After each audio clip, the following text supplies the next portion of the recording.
I will be using the oVertone Purple for brown hair and the oVertone Rose Gold for brown hair and attempting an ombre. Cross your fingers for me.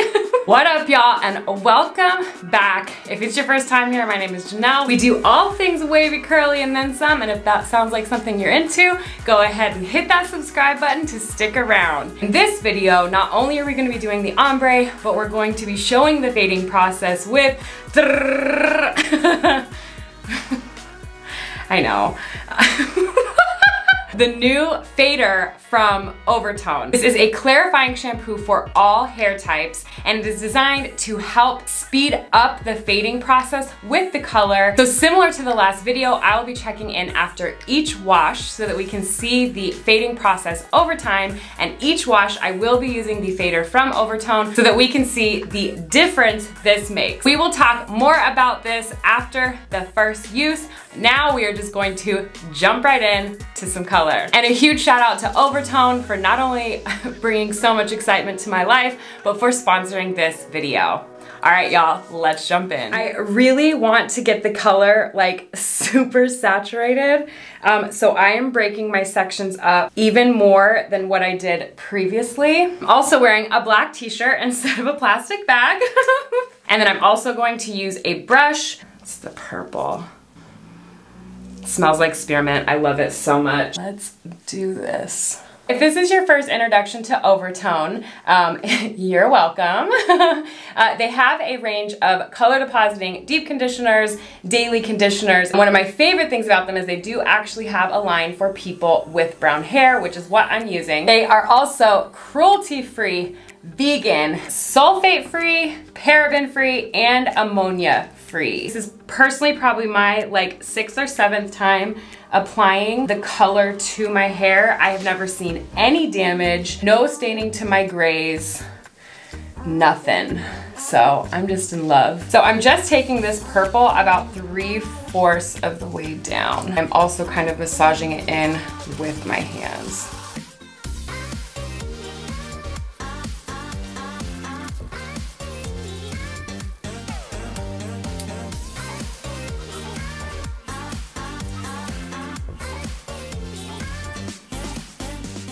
Why do I feel like I was expecting to be less messy, and I think I'm more messy this time? Oh, here's a hack. Still need to add the rose gold, but just gonna get this off my skin as soon as possible. So you can take any shampoo. I'm going to use the fader shampoo and apply it to a towel or a cloth, rub it together, and then go right in at the skin. Now we're going to apply the rose gold a little differently. I'm just really going to smooth this on to my ends. I'm going to overlap it quite a bit with where the purple is at. Overlapping will kind of start the blending of the two colors together.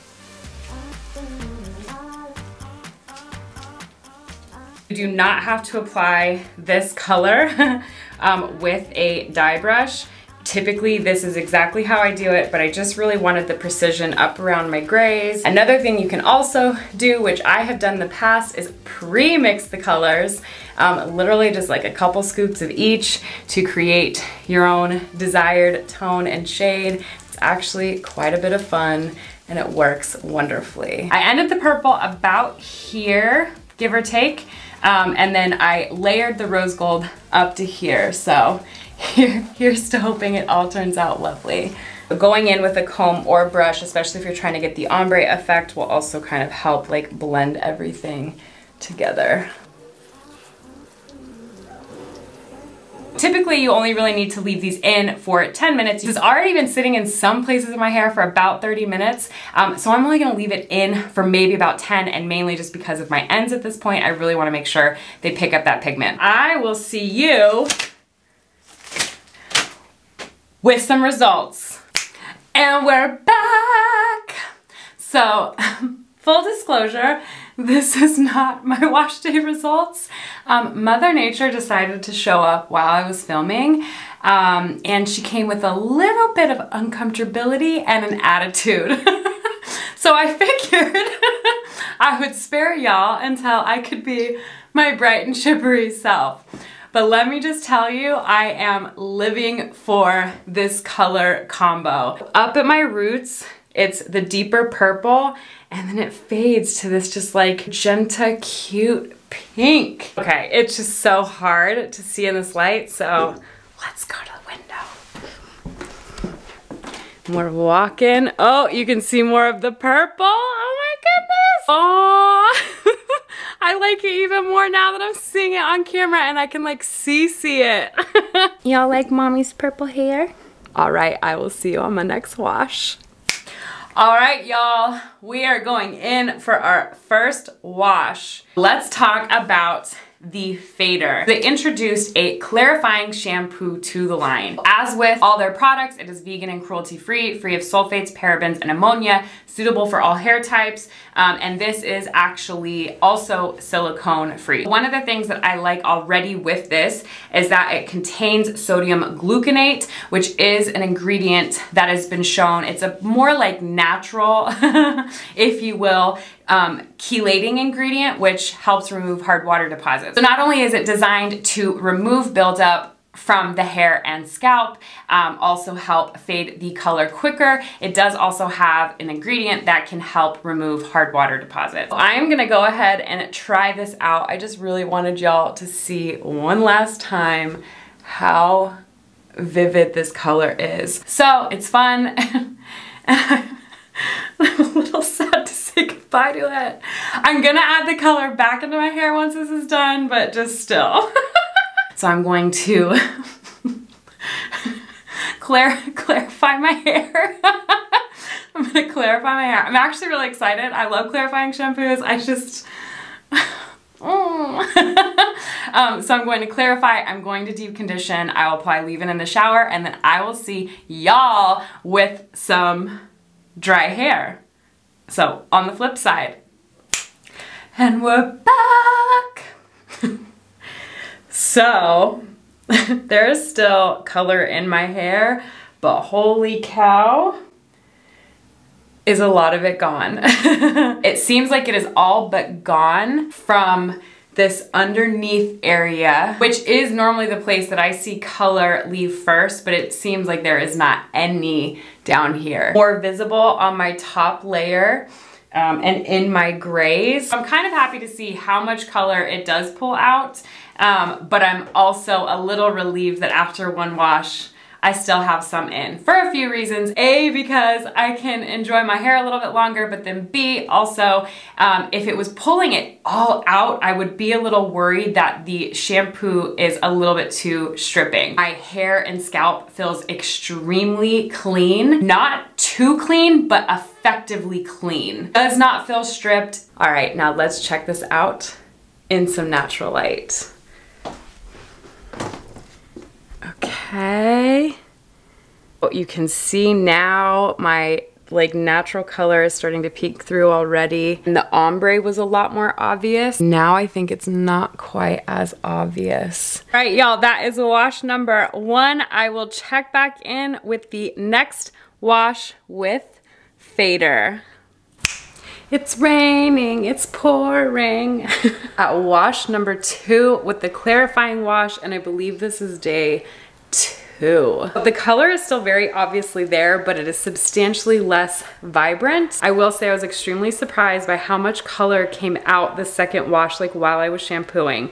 Typically after the first wash, I don't really see much color in the water as I'm like rinsing or that kind of thing. So I was really surprised by that. Other thing I wanna show you is how much fallout I had from washing with the shampoo. Second wash,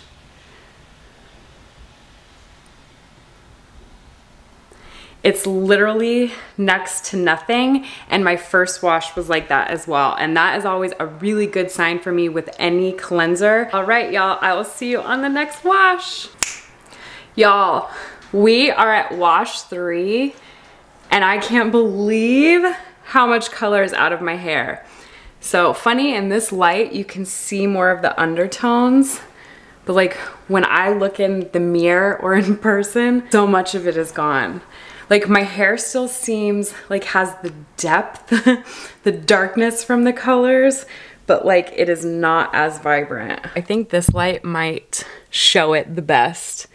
So you can see my natural color definitely looks darker than normal, but like the color itself, a lot of areas is all but gone.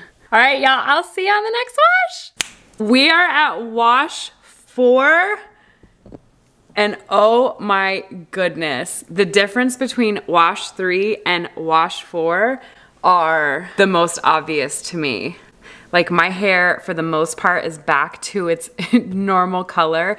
You can still see it. It's not as obvious on camera. Even as like Daniel and I were walking to get coffee this morning, he could still kind of see like purple undertones. You can kind of see it there. Let's try this in some different light. See how subtle it is? But it's there, right? Like still a little bit at some of my ends, especially the ends that like typically go blonde and or gray. Actually, even out of most of my grays, it seems like it's gone. All right, there's my check-in. I'll see you on the next wash. We are wash day 5, day like 2, maybe 3. Color is gone. As exciting as that is to speak for the fader, I'm a little sad.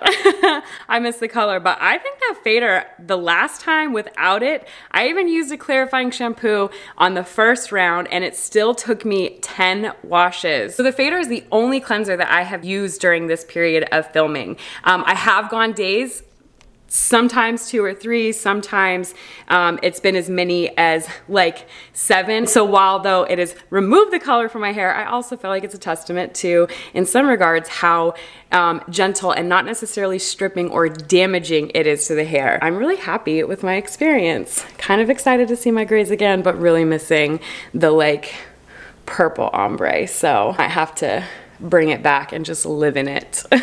Something, of course, to keep in mind as these are my results. Everyone's going to see different results. Of course, thought it would be fun to showcase the process of mixing and blending the colors to create a desired look and the experience that I had with it fading and using the fader. Shout out to oVertone for partnering with me on this video.